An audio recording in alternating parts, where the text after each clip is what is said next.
Sub 3 is the 5 or 6 seconds faster per K, which doesn't sound like much, but in my head it's like, oh yeah, 4:30, that's easy now. 4:20, I can do 4:20 easy. As soon as I'm getting in the team, it's tough, and it's just a mental thing. We're starting something pretty cool today, following the journey of what runners call the Holy Grail, a sub 3 hour marathon. It's more than just chasing a time though, it's about the journey, learning to coach yourself, and seeing it all the way through. Hey buddy, how you doing? Good to see you, good to meet you. You too?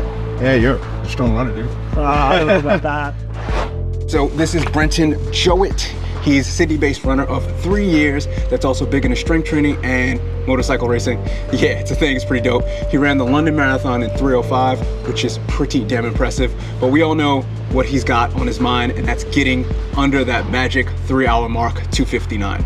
And for regular people who run, that's all of us, that's like the difference between being average to being amazing. And we'll be talking about that and more while going for an easy, long run, because this is Conversation in Zone 2.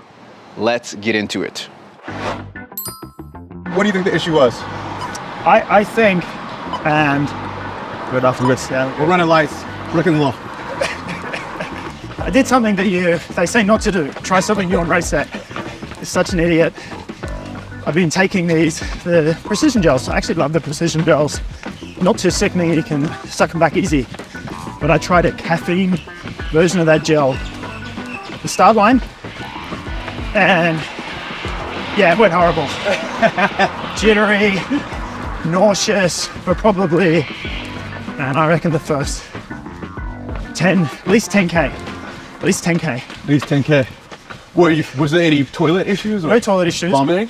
No, but it was like even when we were just on the limit, it wasn't horrific, but it felt horrific at the time. So like it wasn't, I didn't throw up or anything. People had a lot worse. You know, I still ran. Okay, it was a PB, so it was my first half marathon race. I still claimed the PB, but just a little disappointing. But it could have been better. So Always could be better. well, it's gonna be better, 100%. I think what's cool about that is, I think you trying something on a B race, because you're training for a marathon. Yes. The Melbourne Marathon.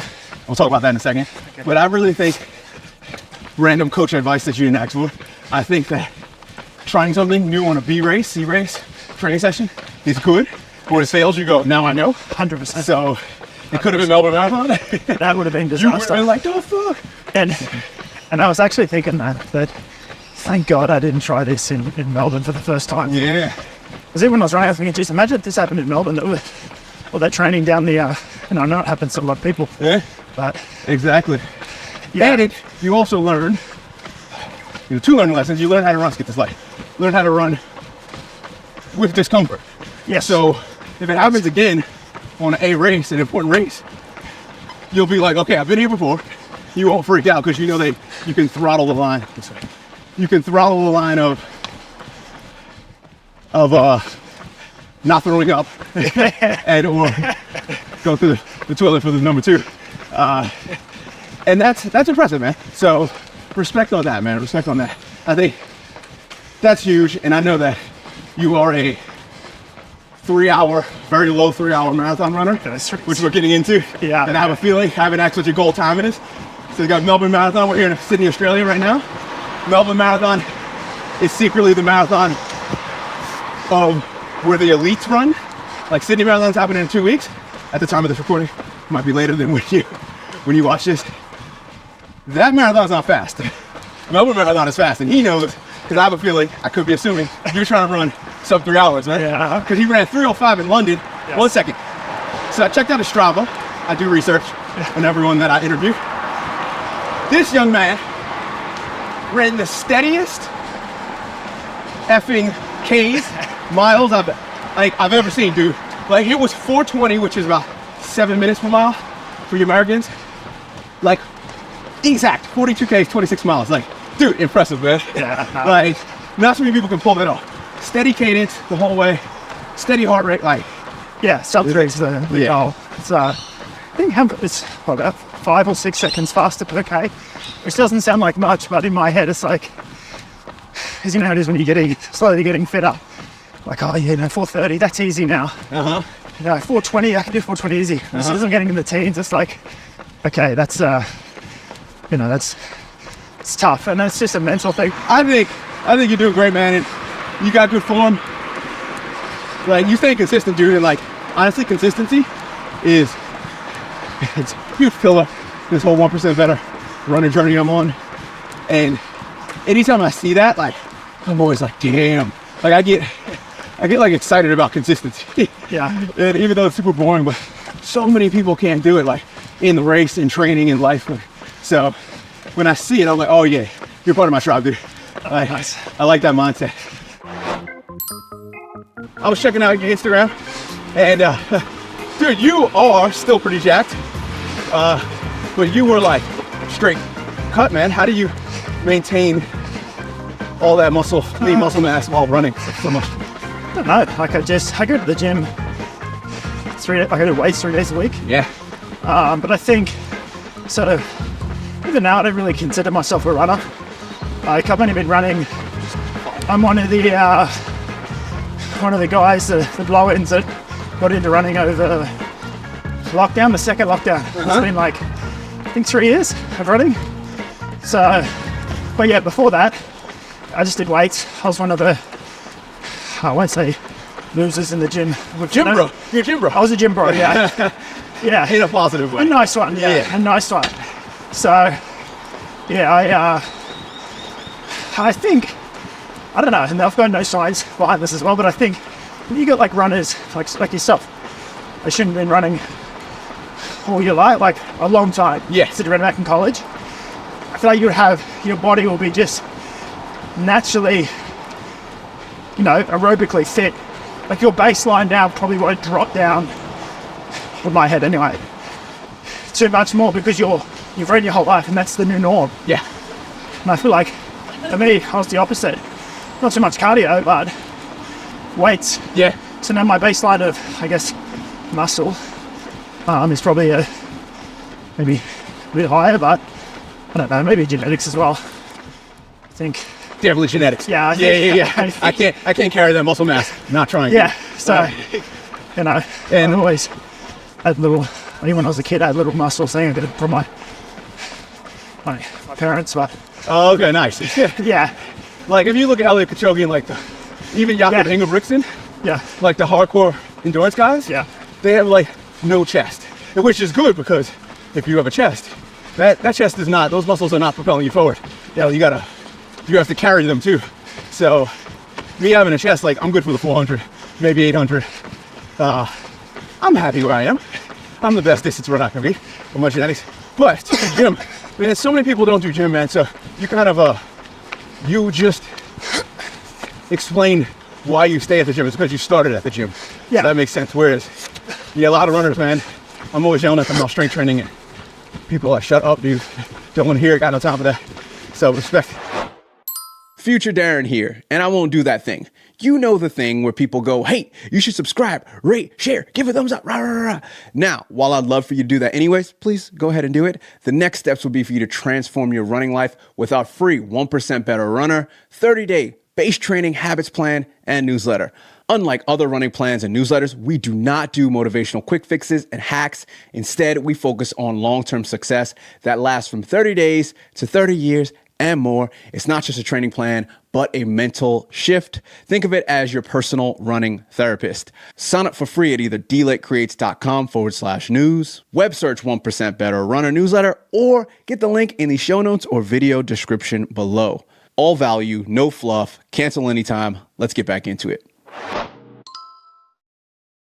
All right, now we are on Piermont Bay.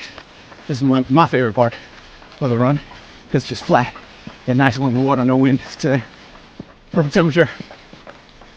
So, how did you get into running? You said lockdown, right? Lockdown. So with lockdown. So I feel like before, when I was a gym bro, I call it a meathead, myself a meathead. I was going to the gym 5 days a week, just weights, not much cardio. But then I sort of came to the realization, it's like, what am I doing? Like, what's the point of pumping weights and not doing anything? Just walk around like a just a balloon. Yeah. So, I don't know. I get it when you're a kid. Yeah. You know, you think it's cool. And then when they shut the gyms down, I started to. I was reading. It's actually my dad got it onto, and it's probably that's the only good recommendation it's gonna be for a book. At the Goggins. Yeah. In Hurry? Is that Yeah. the first one? Yeah. So I need to read that. That's on my to-read list. mate, he's got 2 out now. So Yeah. Like seeing all the podcasts yeah. and all this motivational stuff. So Yeah.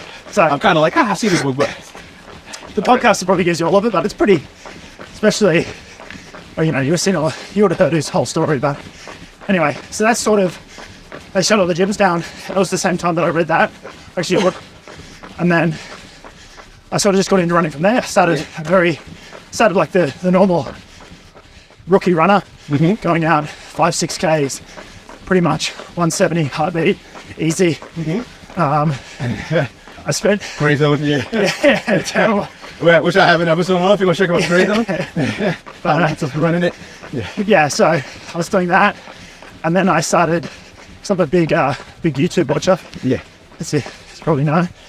I stumbled across Nick Bear's channel. He did a lot of running. Who was it? Nick Bear. Nick Bear. Oh yeah, that guy. That's perfect for you. Yeah. 100%. Hybrid, yeah. Hybrid athlete. Yeah. Yeah. This guy's, he's jacked and he's fit, and I want to be like that. So then, Well, side note on that, sorry to interrupt. That dude is fast. Like, Yeah. his like anaerobic speed is very impressive for such a big dude. He runs a 450 mile. I think close to that, maybe faster. I think 2:39 marathon. Yeah. That's Pretty like, sure. like he's actually, you look at his VDOT score, which I have an episode on. But if you look at his VDOT score, he's reaching his full potential aerobically from the marathon all the way down to his mile. I don't do that. So my mile is 450, 455. I cannot run a 2:39 marathon. And for him, he's really trained up his whole system and gotten all the parts running. Wow. Like, that's like really impressive. Like, for such a big dude too. For a regular person, that would be impressive. For a big dude, that's impressive. Even more so. Like most of the anyway, keep going. Yeah. You watching him? Yeah, and then that's when I think he was doing one of his marathon blocks, or I don't know what you call them, like training series episodes all on the marathon. So I kind of just followed along with one of his plans. And I think, you know, once you sort of start seeing like, you know, improvements, heart rate's lower, you're running the same pace, you can run further, you can run I like quicker. I like far. Yeah. You can run quicker, yeah. Yeah, run quicker, you kind of get addicted to the improvements, and I think that's where I've sort of been at. So whole 1% better runner thing. Yeah. We hear all about consistent gains, one step at a time, pun intended. Incremental consistent gains. Yeah. So what's one thing, and this is kind of a trick question, Yeah. what's one thing that like you didn't even have to try to do, that you don't have to do with like effort, mental, physical effort, that like moves the needle for you in anything? Obviously running. But do you need an example? Does that make sense? No, I think, well, for me, if I understood the question right, it's just, I think a lot of people struggle with being consistent, being motivated. But for me, I've always been in fitness since I was like, maybe 12, no, probably not that, maybe 13, 14. My dad would take me to the gym. So I think being consistent and doing something pretty much every day, that's what's, helped me, especially with the running. Like, I've noticed my running, I'm not a great runner by any stretch, but I'm getting better. And I think it's just, that's one thing, 1% better every day. If I try to do that, 1% better every month even, like, your times and everything's going to go up. So that's probably something that I've, I don't have to push too hard. Kind of like every day you get up and you've got to do something. Yeah. Like, most days. Yeah. Most days. Most days, most things, most of the time. There's 100%. There's something that, and that covers the days you need to take off, or life, or whatever. I like that because with consistency, it's actually like You know, how much energy does it take to get out of Earth's orbit, to get to the moon, get to Mars, whatever you want to go to? Like, so much energy. You need like a rocket ship. All this rocket fuel gets dumped. Like, just to get out of orbit. So I think it's called escape velocity in physics terms. All the energy, even a plane, all the energy to get up. And then once you get up, you're gliding because there's no more air resistance. And you just kind of like floating. Yeah. I mean, you can keep floating in space forever. Yeah. But I'd say the same thing about once you get things rolling. You don't have to think about it. Comes autopilot, especially when it comes to habit. 100%. So I love it. 100%. Thank you very much for today's run. Thank you. All the best with your Melbourne Marathon. And congratulations. Cheers. Thank you. If you want to find out more about what we talked about in this last episode that you just listened to or watched, go to this next video right here.